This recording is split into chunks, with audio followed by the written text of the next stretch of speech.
کہ حب الدنیا راس کل خطیت، کہ جو دنیا کی محبت ہے نا یہ ہر برائی کی جڑ ہے، ہر غلطی اور ہر خطا کی جڑ دنیا کی محبت ہے۔ اس لیے وہ کہتے ہیں کہ ہر وہ محبت جو اللہ کی محبت میں رکاوٹ بنے اس کو چھوڑ دینا چاہیے۔ لوگوں نے سمجھا کہ وہ ترک دنیا کے قائل ہیں، ترک دنیا نہیں ہے یہ اصل میں اللہ کی محبت میں رکاوٹ بننے والی ہر چیز کا ترک کر دینا ہے، اور وہ کوئی بھی چیز ہو۔ یہ تو اللہ تعالیٰ نے، یہ تو قرآن کا اصول ہے۔ سورہ توبہ کی آیت نمبر 23 کے اندر اللہ تعالیٰ نے فرمایا کہ دنیا جہان کی جتنی محبتیں ہو سکتی ہیں، اگر تمہیں اللہ اور اس کے رسول صلی اللہ علیہ وسلم اور ان کے رستے میں مر مٹنا زیادہ پیارا نہ ہو جائے تو پھر انتظار کرو، فَتَرَبَّصُوا حَتَّى يَأْتِيَ اللَّهُ بِأَمْرِهِ، پھر انتظار کرو کہ اللہ کا عذاب کب آتا ہے۔ کیوں؟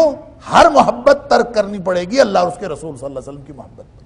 ہر محبت قربان کرنی پڑے گی اللہ اور اس کے رسول صلی اللہ علیہ وسلم کی محبت پر۔ لہٰذا اگر کوئی چیز رکاوٹ بن رہی ہے، بھلے وہ حلال اور طیب ہو، اگر وہ رکاوٹ بن رہی ہے تو اس کو تو ترک کر دینا چاہیے، اور وہ وقتی طور پر اس کو اتنا ترک کرنا ہے اور اتنے وقت کے لیے ترک کرنا ہے جتنے وقت کے لیے وہ رکاوٹ بنی تھی، اور جب وہ رکاوٹ نہ ہو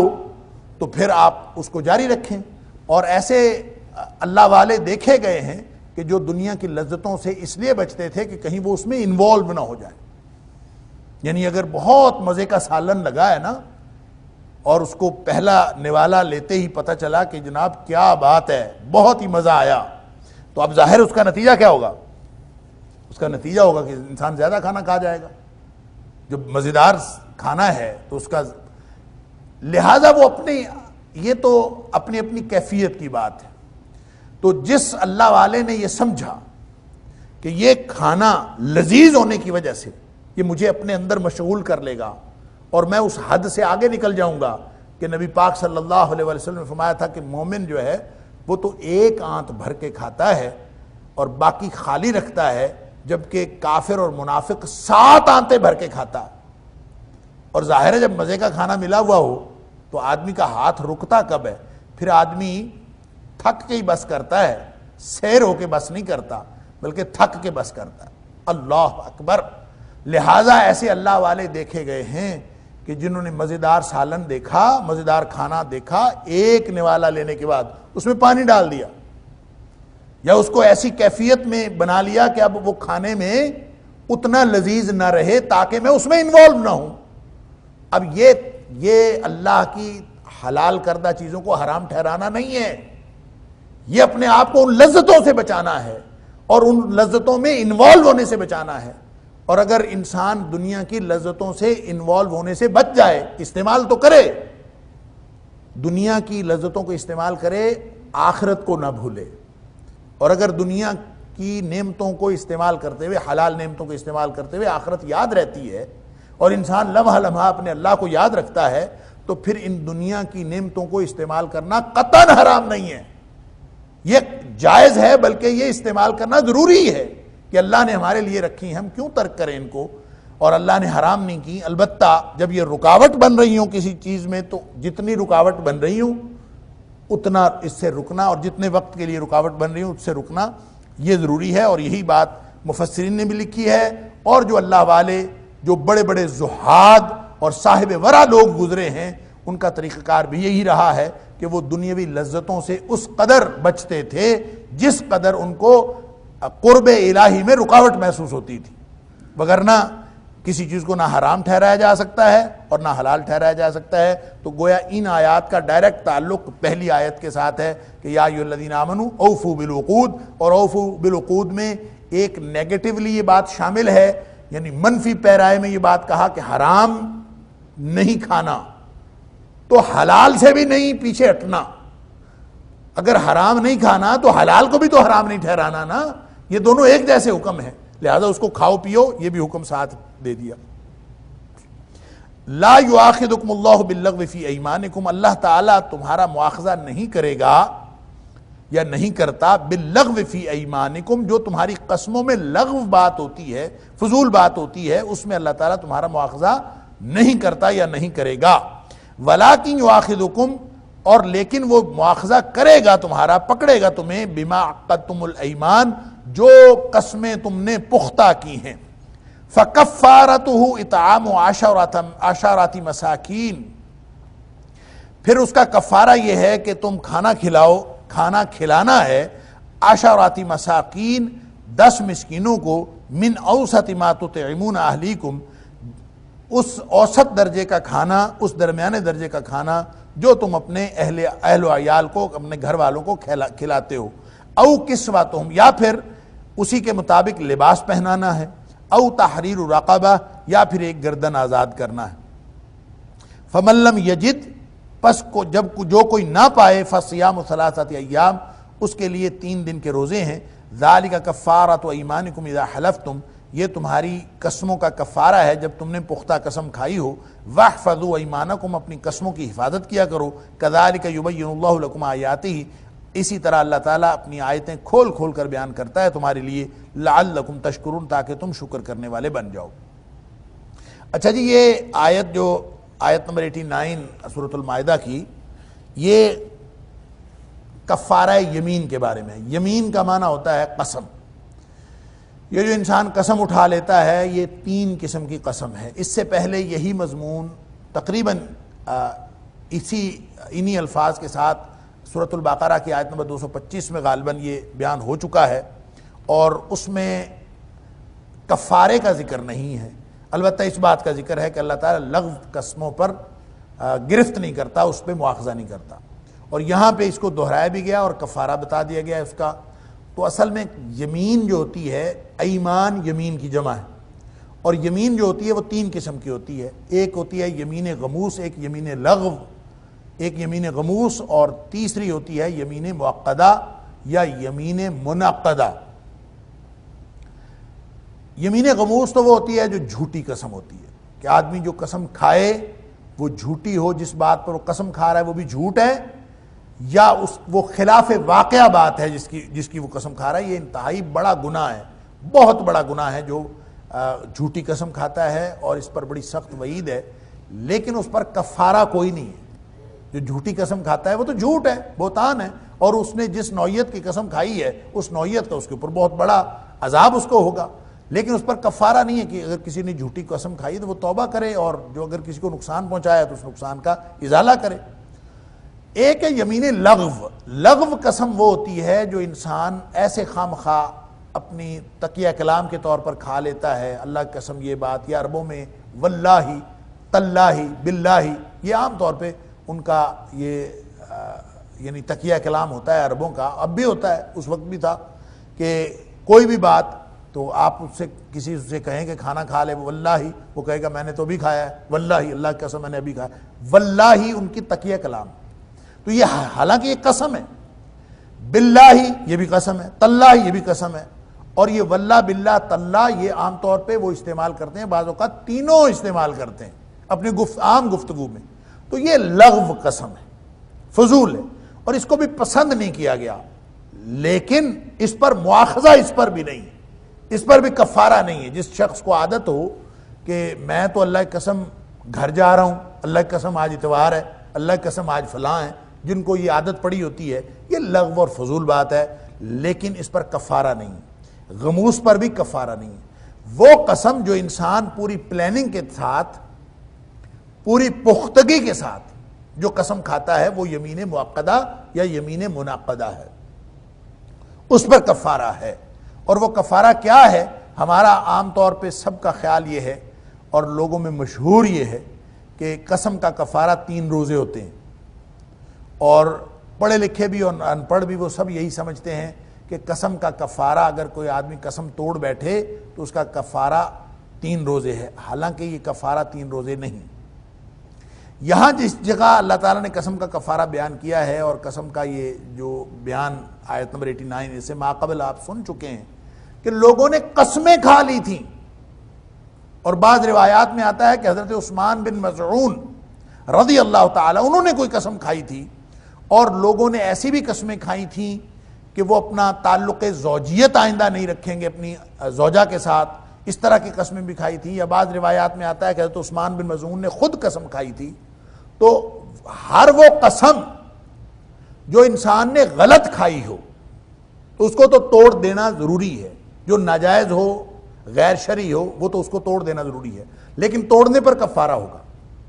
اور اسی طرح اگر کسی نے کوئی قسم کھائی ہے جو بالکل ٹھیک ہے، جائز ہے، موقدہ یا منعقدہ ہے، لیکن اس کے بعد وہ توڑنا چاہتا ہے تو وہ توڑ سکتا ہے، یا کسی مجبوری کی وجہ سے اس کو توڑنی پڑ گئی ہے تو وہ توڑتا ہے، تو اس کا کفارہ دینا پڑے گا اس کو قسم کا۔ اور وہ کفارہ کیا ہے؟ کفارہ 3 روزے نہیں ہے۔ قرآن کیا کہہ رہا ہے؟ سیکوینس چیک کر لیجئے اور کفارہ چیک کر لیجئے۔ فَكَفَّارَتُهُ إِطْعَامُ 10 مَسَاكِينَ مِنْ أَوْسَطِ مَا تُطْعِمُونَ أَهْلِيكُمْ۔ سب سے پہلا کفارہ یہ ہے کہ آپ 10 مسکینوں کو کھانا کھلائیں، اور یہ 10 مسکینوں کو جو کھانا کھلانا ہے یہ اوسط درجے کا کھانا ہوگا جو تم اپنے اہل و عیال کو کھلاتے ہو۔ بعض مفسرین نے اس اوسط کو اعلیٰ کے معنوں میں لیا ہے کہ یہ اوسط اصل میں اس کا مطلب یہ ہے کہ انتہائی اعلیٰ درجے کا کھانا جو تم اپنے گھر والوں کو اعلیٰ درجے کا کھانا کھلاتے ہو، کبھی تکلف سے جو بھی کھلاتے ہو، تو وہ اعلیٰ درجے کا کھانا اس کے برابر 10 مسکینوں کو کھانا کھلانا ہے۔ بہرحال اوسط کا معنی اچھا بھی ہو سکتا ہے، کیونکہ امت وسط اور اوسط جو ہے اس کو ایک بیلنسڈ ڈائٹ کے لیے اور ایک عمدگی کے لیے، عمدہ کھانا کے طور پر بھی استعمال ہوتا ہے کہ عمدہ کھانا کھلائے۔ تو اس کا درمیانے درجے کا، وہ اوسط درجے کا کھانا جو آپ اپنے اہل و عیال کو کھلاتے ہو، تو اس کا مطلب یہ ہوا کہ جو غریب آدمی اگر قسم کا کفارہ دے گا تو اس کا کفارہ اور ہوگا، اور جو امیر آدمی جس کے گھر میں کئی ڈشیں ہوتی ہیں ہر کھانے میں، تو اس کے کھانے کا معیار اور غریب آدمی کے کھانے کا معیار چونکہ مختلف ہے، لہٰذا یہ جو قسم کا کفارہ ہے اس کی ادائیگی کا معیار بھی مختلف ہوگا، اور ہر ایک کا ایک جیسا نہیں ہو سکتا۔ اللہ تعالیٰ نے اس کو بالکل ریلیٹ کر دیا ہے اس کی اپنی مالی حالت اور اس کے گھر میں جس طرح کا کھانا کھایا جاتا ہے اس کے ساتھ۔ او کسوتو، یا تو 10 مسکینوں کو کھانا کھلاؤ اوسط درجے کا، یا پھر ان کو کپڑے پہناؤ، اور یہ کپڑے پہنانے ہیں او کسوتہم، انہی 10 مسکینوں کو کپڑے پہنانے ہیں، اور کپڑے بھی پھر کیسے ہوں گے؟ اوسط درجے کے ہوں گے، جس طرح کے کوئی کپڑے پہنتا ہے۔ اب ظاہر ہے اگر کوئی آدمی 50 روپے گز والا کپڑا پہنتا ہے، دوسرا جو ہے وہ 150 روپے گز والا کپڑا پہنتا ہے، تو دونوں میں فرق تو ہوگا، لہذا کفارے میں بھی فرق ہوگا، اور اس کو ریلیٹ کیا اس کی والی حالت کے ساتھ۔ تیسری صورت ہے او تحریر رقبہ، تیسری صورت ہے کہ کفارہ ادا کرنے کے ایک غلام آزاد کرو۔ اب یہ ایک غلام آزاد کرنا، 10 مسکینوں کو کھانا کھلانا، 10 مسکینوں کو کپڑے پہنانا، ان تینوں میں او ہے، یا یہ کر لے یا یہ کر لے یا یہ کر لے، یہ تینوں ایٹ پار ہیں، اور قسم کا کفارہ یہی ہے۔ اب اس میں روزے تو کوئی نہیں، روزے کہاں ہیں؟ فرمایا فَمَن لَّمْ يَجِدْ، جو ان تینوں پر قدرت نہ رکھتا ہو، نہ تو وہ غلام آزاد کرنے کی قدرت رکھتا ہے، نہ وہ 10 مسکینوں کو کھانا کھلانے کی قدرت رکھتا ہے، نہ وہ 10 مسکینوں کو کپڑے پہنانے کی قدرت رکھتا ہے، جس شخص کو یہ تینوں باتیں میسر نہ ہوں اس کے لیے روزے ہیں، یہ ہر ایک کے لیے روزے نہیں ہیں۔ فَمَن لَّمْ يَجِدْ، یعنی یہ اعتبار بھی نہیں ہے کہ وہ 10 مسکینوں کو کھانا کھلا لے یا روزے رکھ لے یا کھانا کھلا یا کپڑے پہنا لے یا یہ کر لے، یہ اعتبار بھی نہیں ہے۔ اعتبار 3 چیزیں ہیں، اور وہ 3 چیزیں کیا ہیں؟ کپڑے پہنانا 10 مسکینوں کو، 10 مسکینوں کو کھانا کھلانا، ایک غلام آزاد کرنا، یہی ہے کفارہ۔ فَمَن لَّمْ يَجِدْ، اور جس کو یہ میسر نہ ہو تو ظاہر ہے وہ پھر کوئی نہ کوئی کفارہ تو دینا ہے۔ فَصِيَامُ 3 أَيَّامٍ، تو اس کو چاہیے کہ وہ 3 دن کے روزے رکھ لے۔ اب اس کا یہ اس شخص کے لیے ہے، لہذا قسم کا کفارہ کیا ہوا؟ آپ سے کوئی پوچھے قسم کا کفارہ کیا ہے تو یہ کہا جا سکتا ہے کہ 3 روزے ہیں۔ 3 روزے تو کفارہ نہیں ہیں، 3 روزے اس کے لیے ہیں جو قسم کے کفارے پر قدرت نہیں رکھتا، اور قسم کا کفارہ 10 مسکینوں کو کھانا کھلانا، 10 مسکینوں کو کپڑے پہنانا، اور اس کا گردن آزاد کرنا، ایک غلام کو آزاد کرانا۔ تو اگر یہ تینوں پر قدرت نہیں ہے تو پھر 3 روزے ہیں۔ ذالک کفارۃ ایمانکم اذا حلفتم، یہ کفارہ ہے تمہاری قسموں کا جب تم پختہ قسم کھا لو۔ واحفظوا ایمانکم، اور اپنی قسموں کی حفاظت کیا کرو۔ دیکھیں عام قسم کا تو کفارہ چل جاتا ہے، لیکن جب کوئی شخص قسم اٹھا لیتا ہے کہ میں اپنی بیوی کے پاس نہیں جاؤں گا اور تعلق زوجیت قائم نہیں کروں گا، اور اپنے گھر والوں کے ساتھ تعلقات کے حوالے سے، تو میاں بیوی کے جو تعلقات کے حوالے سے جو قسم اٹھاتا ہے اس کا قانون الگ ہے، وہ اس قسم میں نہیں آتا، اس کو کہا جاتا ہے ایلا، اور اس کا بالکل الگ قانون اسلام نے بیان کر دیا ہے کہ وہ پھر 4 مہینے تک اس کا انتظار کرے۔ اگر کسی نے اس کے لیے مدت مقرر کر دی ہے کہ اگر کوئی قسم اٹھاتا ہے کہ میں اپنی بیوی کے پاس نہیں جاؤں گا اور اپنی بیوی سے تعلق نہیں رکھوں گا، تو وہ قسم ان قسموں میں نہیں آئے گی، بلکہ وہ یا تو اس کو 4 مہینے سے پہلے قسم توڑنی پڑے گی، اگر تو اس کی مدت کوئی مقرر نہیں ہے تو 4 مہینے سے پہلے وہ واپس آئے اور کفارہ قسم کا ادا کر دے، اور اگر وہ 4 مہینے سے زیادہ مدت گزر جائے اور وہ رجوع بھی نہ کرے تو پھر اس کے درمیان عدالت فیصلہ کرے گی، اور بعض لوگوں کے نزدیک تو اس کا فیصلہ جو ہے وہ خود بخود ہو جائے گا، 4 مہینے کے بعد خود بخود طلاق واقع ہو جائے گی، اور صرف قسم اٹھانے سے فوری طور پر طلاق واقع نہیں ہوتی۔ اور 4 مہینے کی فتربص 4 اشہر، قرآن نے یہ اصول بنا دیا کہ اس کے لیے 4 مہینے انتظار کیا جائے گا۔ اگر تو کسی نے مدت مقرر کی ہو کہ میں 1 مہینہ اپنی زوجہ سے تعلق نہیں رکھوں گا، 2 مہینے تعلق نہیں رکھوں گا، تو وہ پوری کر لے، اور کسی نے اگر 4 مہینے سے زیادہ کی قسم اٹھائی ہے تو وہ اس کو پھر قسم توڑنی پڑے گی، قسم کا کفارہ بھی ادا کرے گا، اور ودن 4 منتھ وہ رجوع بھی کرے گا۔ وہ ایک بالکل الگ مسئلہ ہے الا کا جو قرآن نے بتا دیا، یہ باقی قسموں کے بارے میں صرف کفارہ ادا کرنے سے بات بن جائے گی۔ کذالک یبین اللہ لکم آیاتہ، اسی طرح اللہ تعالیٰ اپنی آیتیں کھول کھول کر بیان کرتا ہے تاکہ تم لعلکم تشکرون، تاکہ تم شکر کرو۔ دیکھیں کتنی بڑی بات ہے کہ اللہ کریم نے کوئی ایک بات نہیں رکھی۔ اگر اللہ تعالیٰ کہہ دیتا کہ بس 10 مسکینوں کو کھانا کھلانا ہے اور کوئی کفارہ نہیں ہے تو پھر بھی کتنی مشکل تھی، یا اللہ چاہتا تو اللہ تعالیٰ لغو قسم کے اوپر بھی کفارہ رکھ دیتا، تو جو ہر شخص کے کسی بھی شخص کے منہ سے نکل سکتی ہے اس کے تقیہ کلام کے طور پر، اس پر بھی کفارہ ہو سکتا تھا۔ تو اللہ کا کتنا کرم ہے کہ اس نے لغو قسموں کو، یعنی انسانوں کی فطرت کا لحاظ کیا ہے، لغو قسموں کے اوپر کوئی مواخذہ نہیں رکھا، اور اسی طرح جو کفارہ رکھا ہے اس کے اندر بھی 3 آپشن الگ رکھے ہیں، اور پھر جو شخص ان 3 آپشنز میں سے بھی کوئی نہ پائے تو 4تھا آپشن الگ رکھا ہے، اور وہ ہے روزوں کا۔ یعنی ہر ایک کے لیے اللہ تعالیٰ نے کوئی نہ کوئی یعنی اس کے لیے قسم کا کفارہ ادا کرنے کی کوئی صورت رکھی ہے۔ اس لیے فرمایا وَاحْفَظُوا أَيْمَانَكُمْ، اب اپنی قسموں کی حفاظت کیا کرو، اور کوئی بھی ایسا مسئلہ ہو تو کفارہ ادا کیا کرو۔ کذالک یبین اللہ لکم آیاتہ، اس طرح اللہ تعالیٰ اپنی آیتوں کو کھول کھول کر بیان کرتا ہے، لعلکم تشکرون، تاکہ تم شکر کرو کہ اللہ تعالیٰ نے کتنا تمہارے لیے آسان قانون بنایا۔ یا ایھا الذین آمنوا انما الخمر والمیسر والانصاب والازلام، اے ایمان والو، اے ایمان کا دعویٰ کرنے والو، سوائے اس کے نہیں، بس صرف الخمر والمیسر، کہ یہ جو شراب اور جوا ہے، والانصاب، اور یہ جو بت ہیں اور بت خانے ہیں، والازلام، اور یہ جو فال نکالنے کے تیر ہیں، رجس من عمل الشیطان، یہ ناپاک ہیں، پلید ہیں، من عمل الشیطان، اور یہ شیطانی اعمال میں سے ہیں۔ فاجتنبوہ، پس تم اس سے بچ جاؤ، لعلکم تفلحون، تاکہ تم کامیاب ہو جاؤ۔ اچھا جی، یہ قرآن پاک میں شراب اور جوئے کے بارے میں یہ 3را حکم ہے۔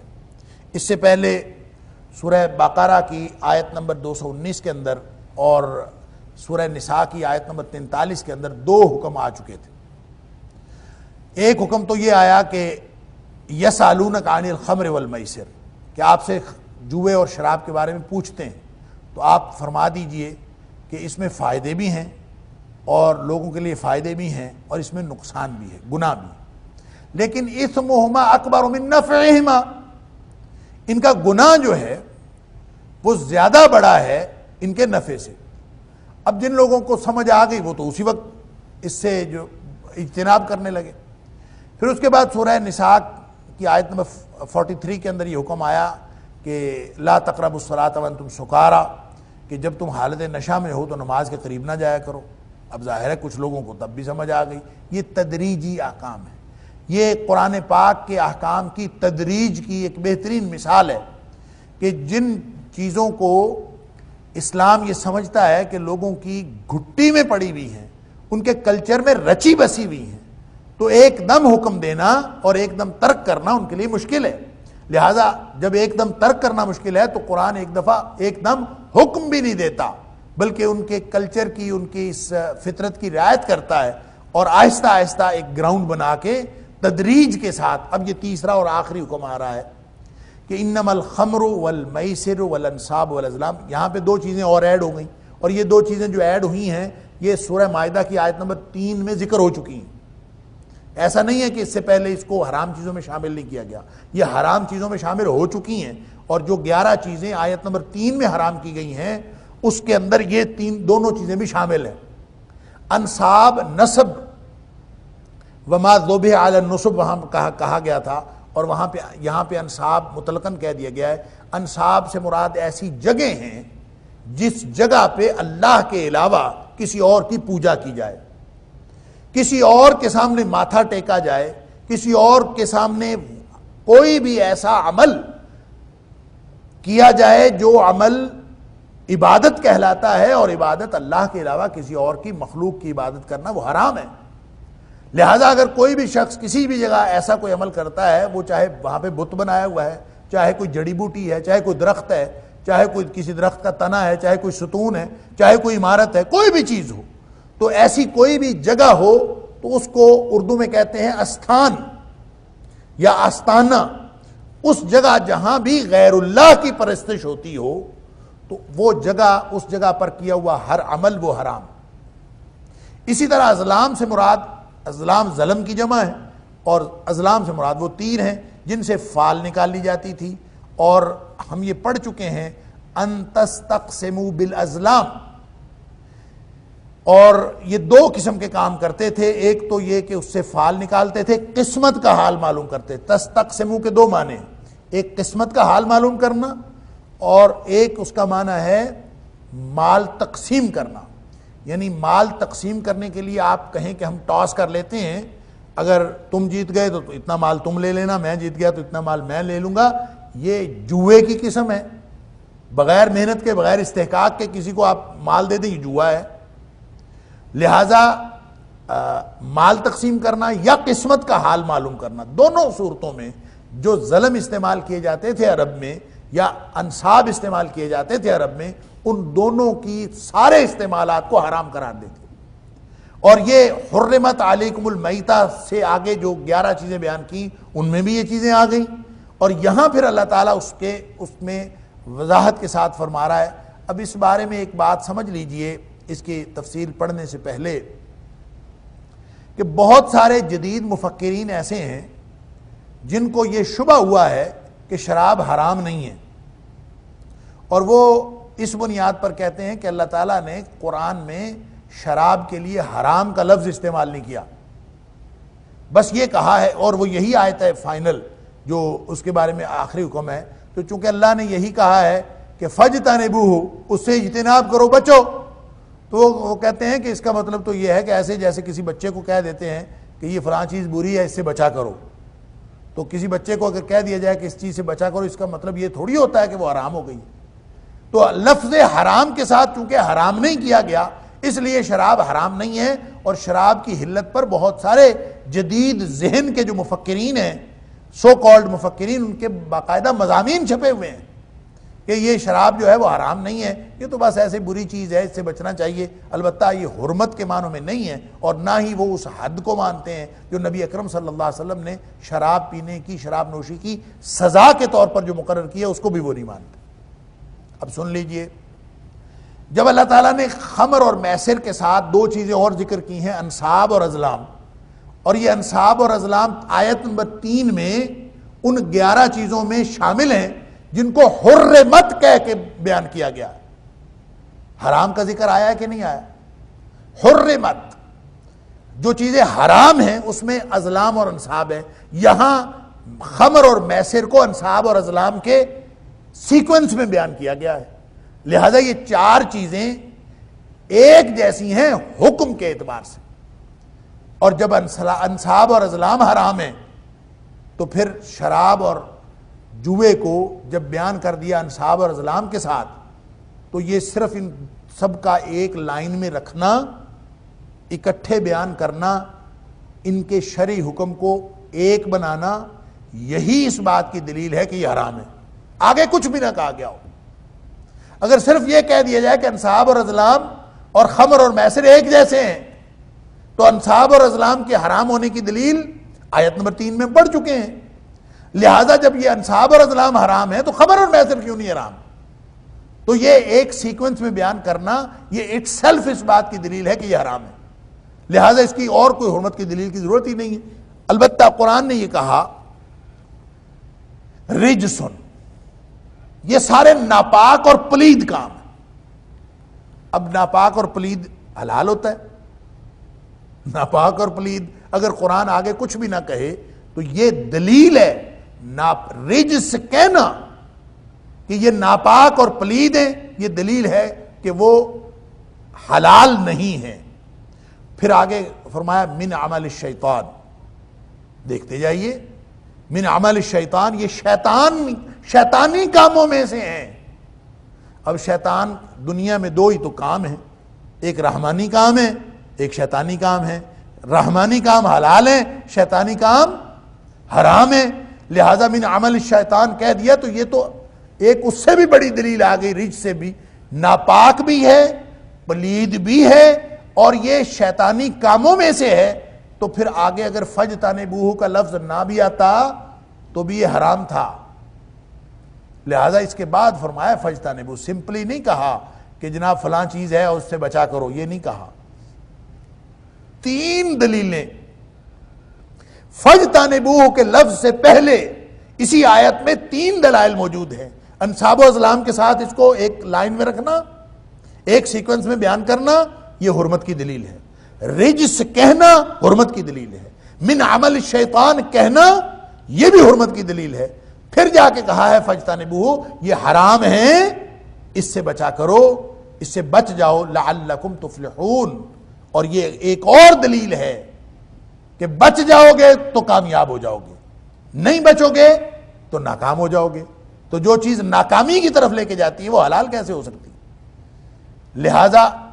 اس کے اندر فجتنبوہ کے لفظ کے علاوہ 4 دلائل اس آیت کے اندر موجود ہیں جس کی بنیاد پر یہ شراب اور جوا حرام قرار پاتے ہیں۔ لیکن اگلی آیت بھی دیکھ لیجئے، انما یرید الشیطان ان یوقع بینکم العداوۃ والبغضاء فی الخمر والمیسر۔ اب یہاں انصاب اور ازلام کا ذکر نہیں کیا، یہاں پہ صرف خمر اور میسر کا ذکر ہے اگلی آیت میں۔ اس کا مطلب ہے پچھلی آیت میں جو انصاب اور ازلام کو اس سیکوینس میں رکھا، حالانکہ آیت نمبر 3 میں اس کو حرام قرار دے دیا گیا تھا، ان انصاب اور ازلام کو اس سیکوینس میں رکھنے کا واحد مقصد یہ ہے کہ ہمیں سمجھ آ جائے کہ جس طرح وہ حرام ہے اسی طرح خمر اور میسر حرام ہے۔ اب دوسری آیت میں ان کا ذکر نہیں کیا، فرمایا انما یرید الشیطان، کہ پس بے شک یا سوائے اس کے نہیں، یرید الشیطان، شیطان تو یعنی اور کوئی بات نہیں ہے، بس صرف یہ بات کہ شیطان یہ چاہتا ہے ان یوقع بینکم العداوۃ والبغضاء فی الخمر والمیسر، کہ وہ شراب اور جوے کے ذریعے تمہاری آپس میں دشمنیاں ڈال دے، ان یوقع تاکہ وہ ڈال دے، بینکم تمہارے درمیان، العداوۃ والبغضاء دشمنی اور بغض۔ عداوت ہوتی ہے ظاہری دشمنی، بغض ہوتا ہے باطنی دشمنی۔ تو ویسے عداوت اور بغض دونوں مترادف ہیں، لیکن جب یہ اکٹھے استعمال ہوتے ہیں تو اس میں تھوڑا سا فرق ہے کہ ظاہری طور پر بھی تمہیں ایک دوسرے کا دشمن بناتا ہے شیطان، کس میں؟ شراب اور جوے کے ذریعے سے، اور باطنی طور پر بھی تم ایک دوسرے کے خلاف نفرت کرنے لگ جاتے ہو، یہ شراب اور جوے کے اثرات ہیں۔ لہذا یہ شیطانی عمل ہے اور شیطان اس کے ذریعے سے اپنی کاروائی کرتا ہے۔ کیا کاروائی کرتا ہے؟ ان یوقع بینکم العداوۃ والبغضاء فی الخمر والمیسر، وہ شراب اور جوے کے ذریعے سے تمہارے اندر نفرتیں پیدا کرتا۔ اب جس نے شراب پی ہوئی ہو، ظاہر ہے اس کو تو کچھ نہیں پتا، اس کو نہ انسانی رشتوں کا کوئی پتا، نہ اس کو کوئی انسانی اقدار کا کوئی علم، اور وہ بالکل اس وقت جب وہ ٹن ہوا ہوتا ہے شراب پی کے، تو وہ جو بھی عمل کرے گا وہ لوگوں میں، انسانوں میں نفرت کا باعث ہوگا، باہمی دشمنی کا باعث ہوگا، کتنی لڑائیاں، کتنے بڑے مسائل جو شراب پینے کی وجہ سے رونما ہوتے ہیں، جتنے بڑے بڑے واقعات، تو وہ ساری کے سارے قرآن پاک کے اسی حکم کی تشریح ہیں اور اس کی وضاحت۔